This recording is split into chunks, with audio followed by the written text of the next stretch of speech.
할렐루야. 힘내시고요. 오늘 이제 시편 보겠습니다. 시편에 보시면 시편의 18편 2절에서 시편의 18편 2절에서 보겠습니다. 자, 시편의 18편 2절. 자, 우리가 이제 항상 어떤 예배든지 교회 나올 때는 우리가 이제 공부한다 그런 마음 자세로 항상 성경에 쓰신 분은 성경에 이제 성경 위에다 적어 놓으시면 좋고요. 아니면 항상 필기도구로 잘 적어 놓으시면 아마 값진 공부가 될 것입니다. 18편 2절 한 절만 읽을게요. 다 같이요. 시작.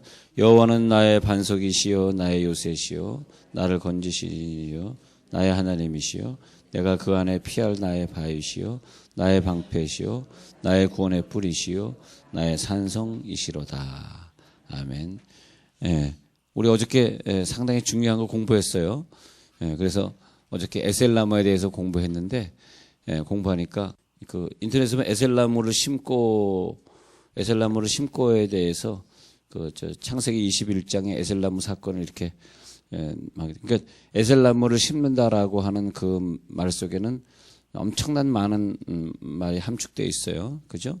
에셀나무를 심었다는 것은 그 비싼 나무를 갖다가 아브라함이 블레셋 땅에 심으면서 어떻게 공부한 대로 에셀나무는 어떻게 한다고요? 이 잔가지가 이렇게 가까이 이렇게 막 잔가지 붙어 있는 그런 나무인데 이렇게 붙어 있는 막 나무들인데 이런 식으로 이렇게 돼 있으면 이제 잔가지 막 붙은 그 사진에 올리신 그 에셀나무가 좀 이상하더라고요. 그 말고 하여튼 에셀나무는 굉장히 우라만 나오면서도 잔가지가 이렇게 있는 나무예요.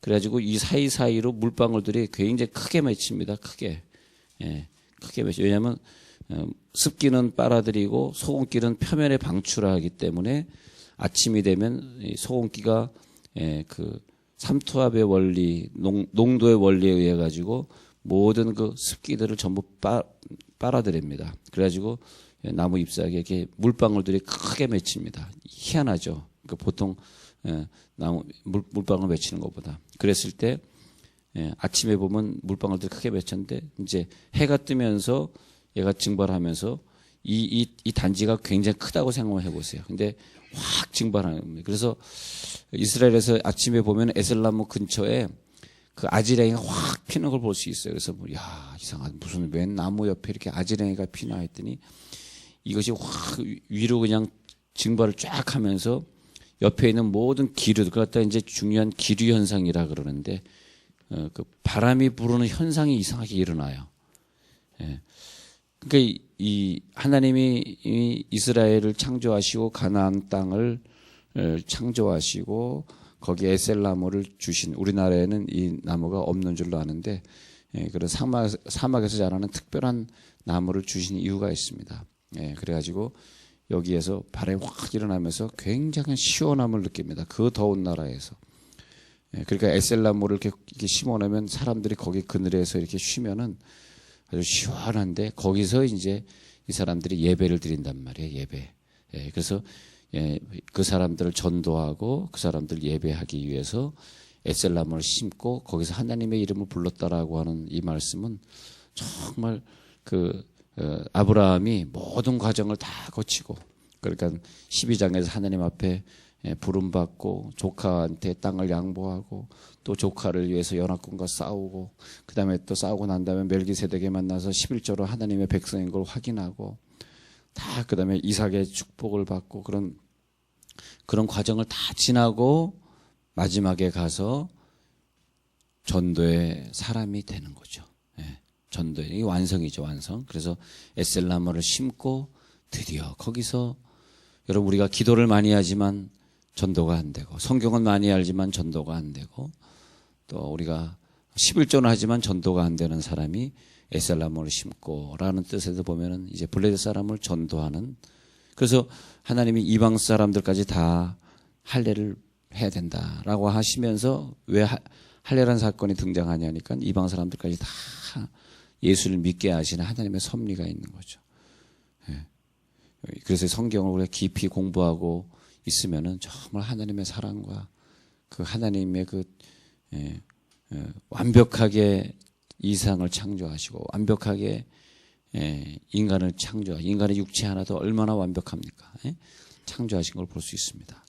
그것이 바로 에셀나무를 심고, 그다음에 오늘 이 보면 시편 18장 2절에서 이제 반석이다, 이렇게 돌이다. 그러면 정말 우리나라 사람들이 돌을 생각할 때 어떻게 생각할까? 그러면 돌에 대해서 별 의미가 없는 것 같아요, 우리나라. 그래서 아마 우리나라 사람들이 하나님이 창조하신 어떤 것에 대해서 별 의미를 부여하지 않기 때문에 그래서 이렇게 보면 별로 우리가 어떤 사물에 대해서 의미를 부여하지 않는데 이스라엘 사람들은 어느 하나하나의 의미를 많이 부여해요.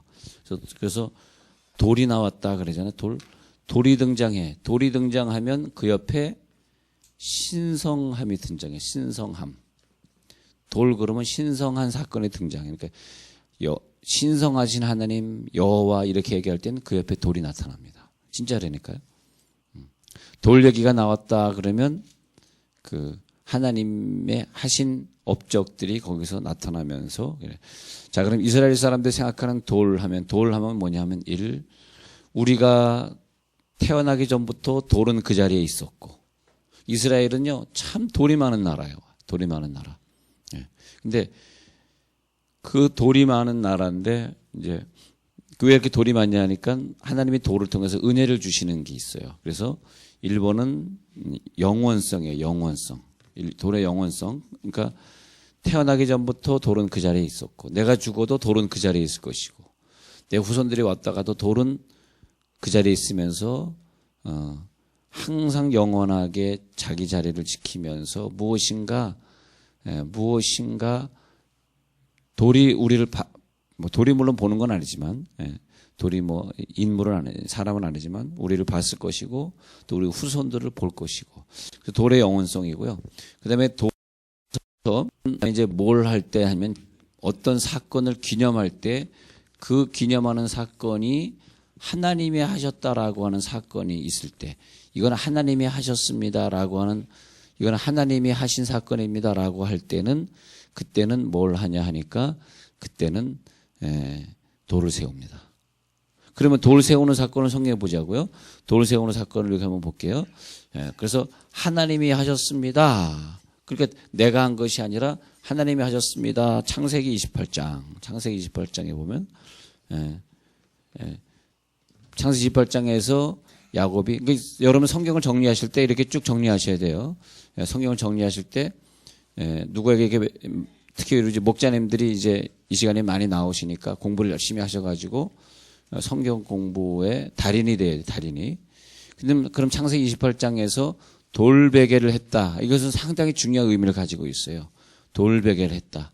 그리고 돌베개 한 다음에, 그런 다음에 뭐이냐 하니까 28장에서 돌베개를 하고 잤다. 그 다음에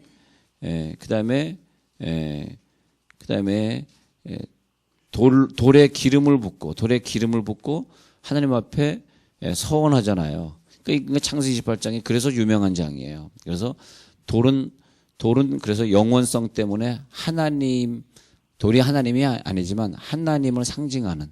자, 제가 우리 물에 대해서 설명할 때 흐르는 강을 얘기할 때는 신령한 선지자가 그 옆에 항상 있고, 고인물을 얘기할 때는 연단이 있는, 그래서 웅덩이에 빠졌더라, 요셉이 또 우물에 빠졌더라, 그때는 항상 이 고인물에게는 항상 연단이 있듯이 이스라엘 사람들은 돌을 얘기할 때는 신성함 연결시키는 그런 특징들이 있다는 거죠. 그래서 돌베개를 베었다, 돌에 기름을 부어서 하나님 앞에 서원했다라고 하는 것은 하나님과의 맺는 언약, 하나님의 신성을 인정하는 아주 위대한 야곱의 신앙을 말하는 것이고요. 그 다음에 두 번째는 여호수아 4장에서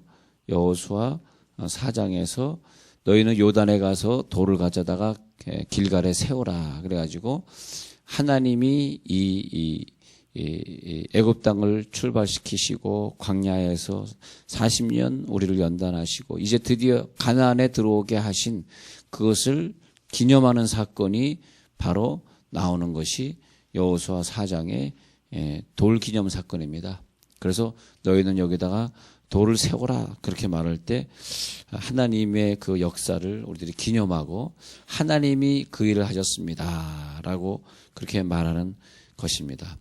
그래서 오늘 시편 18편 2절에도 하나님은 나의 반석이시여 라고 할 때에 추루라고 하는 단어, 추루, 혹은 쭈루 이렇게 발음하는데 이 단어를 쓰면서 하나님이 반석이시여, 나의 반석이시여. 그래서 하나님은 그 존재하심에 있어서 영원하신 분이십니다.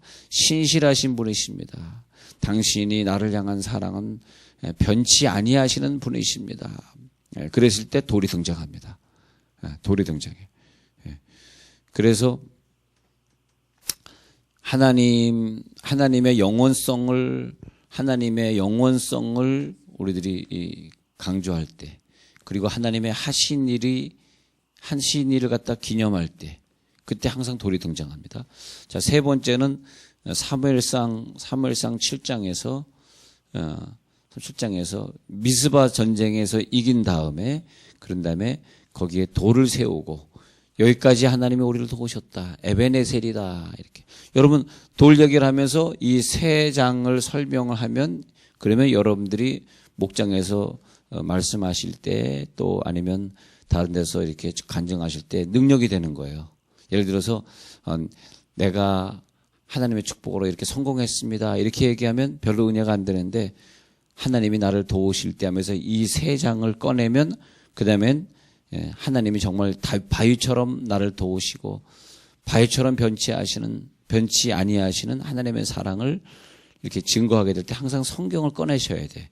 성경을 빗대서 말씀하셔. 성경의 말씀이 있기 때문에 내가 흔들리지 말아야 되고, 성경의 말씀이 있기 때문에 변치 않아야 되고, 그랬을 때 우리들의 메시지가 영적인 메시지가 되는 거죠. 돌을 기념하라고 돌이 무슨 우상화시키라는 그런 뜻은 아니고요. 그런 걸 볼 수 있습니다. 그래서 성경의 인물들을 자세히 보시면 하나님의 백성들이 나타날 때 돌들이 많이 나타나고요. 바위가 많이 나타나고, 그리고 그것이 바로 하나님의 백성이라는 것을 표시하기 위해서 나타나는 것을 볼 수 있습니다. 베드로전서 2장 4절에 한번 가서 보면요. 이제 신약에 와가지고 베드로전서 2장 4절에 가서 보면 예수님을 갖다가 신령한 돌로 표현해요.